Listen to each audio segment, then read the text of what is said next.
अस्सलामुअलैकुम दोस्तों, मेरा नाम है वकास हैदर और आप देख रहे हैं हैदर टीवी। दोस्तों, आप सब जानते हैं कि आजकल इंटरनेट की मदद से कोई भी शख्स दुनिया के किसी भी कोने में बैठकर हर चीज़ के मुतालिक जान सकता है। आप भी सोशल मीडिया पर बहुत सी इंफॉर्मेटिव वीडियोस देखते रहते होंगे, लेकिन आज की इस वीडियो में मैं आपको दुनिया में मौजूद जिन चीज़ों के बारे में बताने जा रहा हूँ, इन्हें आपने पहले कभी नहीं देखा होगा। तो शुरू करते हैं अपना काउंटडाउन।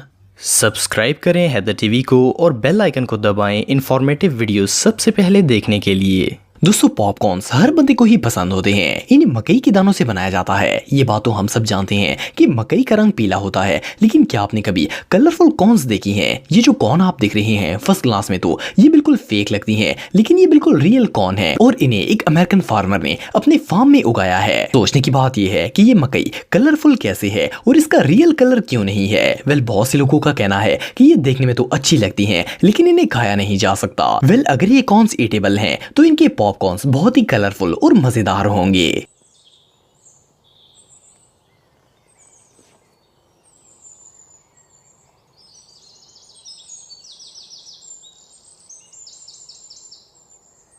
दोस्तों, आमतौर पर पार्टीज में डेकोरेशन करने के लिए बलून, एलईडी या फिर फायरवर्क्स वगैरह का इस्तेमाल किया जाता है, लेकिन ये टेक्निक अब बहुत ही पुरानी हो चुकी है। ये जो क्लाउड्स आप देख रहे हैं ये कस्टमाइज होते हैं और बिल्कुल रियल बादलों की तरह लगते हैं। इन्हें साबुन मिले पानी, नाइट्रोजन और हीलियम से बनाया जाता है। ये बिल्कुल रियल बादलों की तरह बहुत सी शेप्स और साइजेस में अवेलेबल होते हैं और ये काफी ऊंचा भी जाते हैं। ये नजारा वाकई में देखने लायक है। दोस्तों, हम में से अक्सर लोग ये सोचते हैं कि नेल आर्ट और मैनिक्योर पेडिक्योर सिर्फ लड़कियां ही करवाती हैं। हालांकि ऐसा नहीं है। जापान में कुछ मेल भी ये फैशन करते हैं, लेकिन आपको जानकर हैरानगी होगी कि वो इसे कूल नजर आने के लिए नहीं करते, बल्कि ये इनकी जॉब डिमांड होती है। असल में ये लोग टेक्सटाइल मिल्स में काम करने वाले लोग होते हैं। ये अपने नेल्स को टीथ शेप में ट्रिम कर देते हैं। इनके नेल्स की ये अनयूजुअल शेप इन्हें धागे के तनों को एक दूसरे से अलग करने में मदद देती है। इससे इन वर्कर्स को काम करने में काफी आसानी हो जाती है। बहरहाल जो भी हो, इनकी ये शेप वाकई में बहुत वियर्ड है। दोस्तों, ये जो अजीबोगरीब ऑब्जेक्ट आप देख रहे हैं इसकी शेप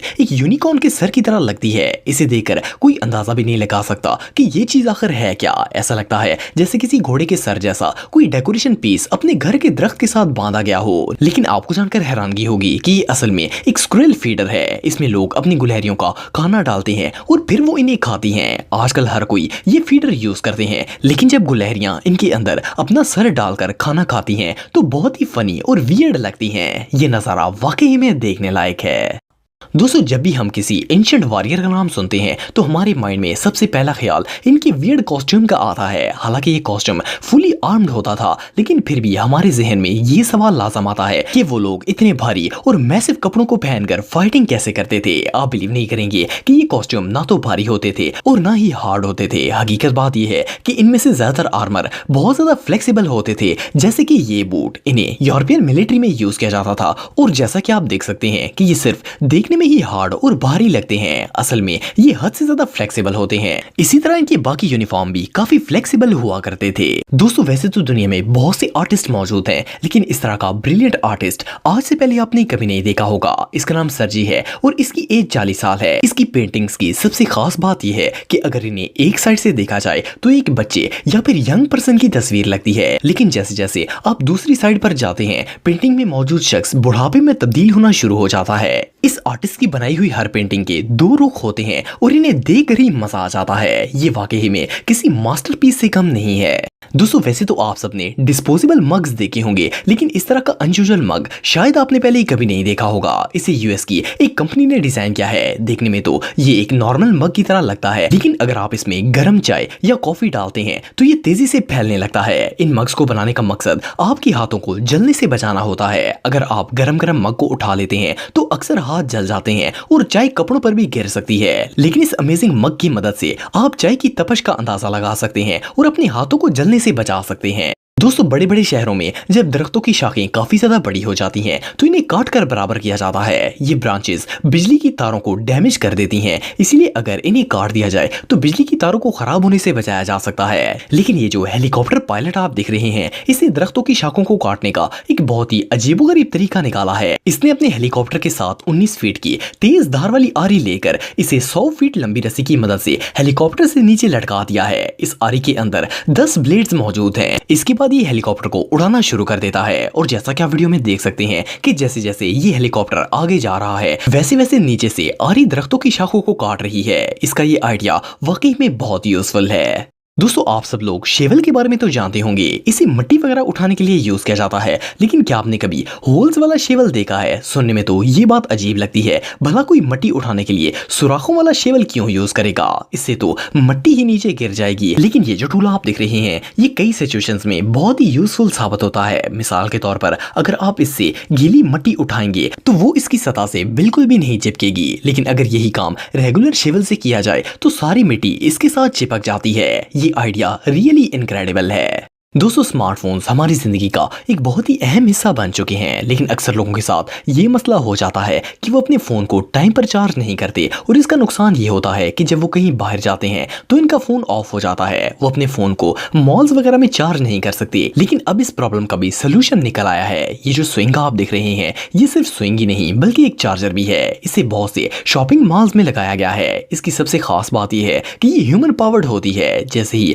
आप इस पर बैठकर झूले लेते हैं तो आपका फोन भी चार्ज होना स्टार्ट हो जाता है। इसका फायदा ये होता है कि आप बोर भी नहीं होते और फोन भी चार्ज होता रहता है। ये आइडिया रियली ब्रिलियंट है। दोस्तों शायद आप में से कुछ लोग गायरोस्कोप के बारे में जानते होंगे। ये एक स्प्रिंग व्हील होता है जो कि ज्यादातर एयरक्राफ्ट, मिसाइल्स और दूसरी व्हीकल्स में यूज किया जाता है। ये एयरक्राफ्ट को स्पीड मेंटेन रखने में मदद देता है। लेकिन क्या हो अगर कोई शख्स इसे कुकिंग टूल की तरह यूज करना शुरू कर दे? ये जो बारबेक्यू आप देख रहे हैं इसे गायरोस्कोप डिवाइस पर रखकर बनाया जा रहा है और ये कोई आम जगह नहीं है बल्कि चाइना का एक बहुत बड़ा रेस्टोरेंट है। इनके इस यूनिक कुकिंग मेथड से इंप्रेस होकर बहुत से लोग यहाँ खाना खाने के लिए आते हैं। इस होटल के शेफ्स का कहना है कि इस तरह से पकने वाला मीट न सिर्फ जूसी होता है बल्कि इसका टेस्ट भी बहुत ही डिलीशियस होता है। एनीवे जो भी हो ये कुकिंग मेथड वाकई में बहुत वियर्ड है।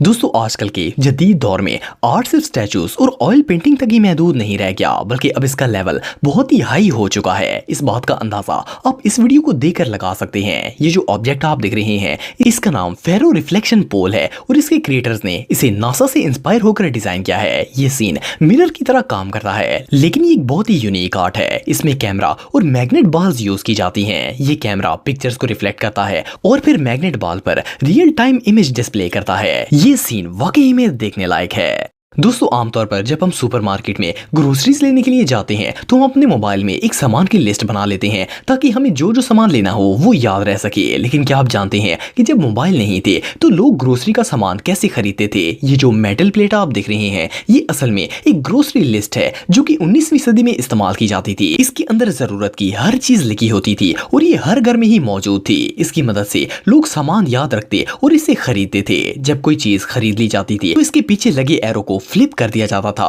ताकि खरीदी हुए सामान का पता चल सके। वेल ये ओल्ड मेथड रियली बहुत अमेजिंग था।